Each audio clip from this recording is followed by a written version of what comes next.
సాయి పల్లవి వరుస సినిమాలతో ఫుల్ బిజీగా ఉంటుంది. ప్రస్తుతం రామాయణ మూవీలో నటిస్తోంది. అది భారీ బడ్జెట్ తో వస్తున్న సంగతి తెలిసిందే కదా.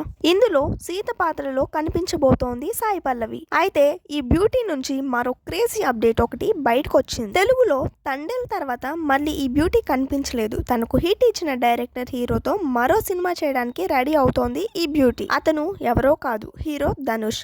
వీరిద్దరూ కలిసి మారీ 2 సినిమాలో నటించారు. అది మంచి హిట్ అయింది. ఈ ఏడాది వచ్చిన అమరంతో సాయి పల్లవికి మంచి హిట్ దక్కింది. ఈ మూవీ డైరెక్టర్ తో ధనుష్ హీరోగా ఓ సినిమా వస్తోంది. అందులో హీరోయిన్ గా కీర్తి సురేష్, పూజా హెగ్డే పేర్లు వినిపించాయి. కానీ చివరకు సాయి పల్లవినే తీసుకుంటున్నట్టు తేలిపోయింది. ఇప్పటికే ఆమెకు స్క్రిప్ట్ చెప్పగా ఓకే చెప్పినట్టు తెలుస్తోంది. త్వరలోనే ఈ విషయంపై సాయి పల్లవి నుంచి లేదా మూవీ టీం నుంచి అధికారికంగా కన్ఫర్మేషన్ రాబోతున్నట్టు సమాచారం. అదే జరిగితే మూవీపై మంచి హైప్ క్రియేట్ అవుతుందని అంటున్నారు నెటిజన్లు.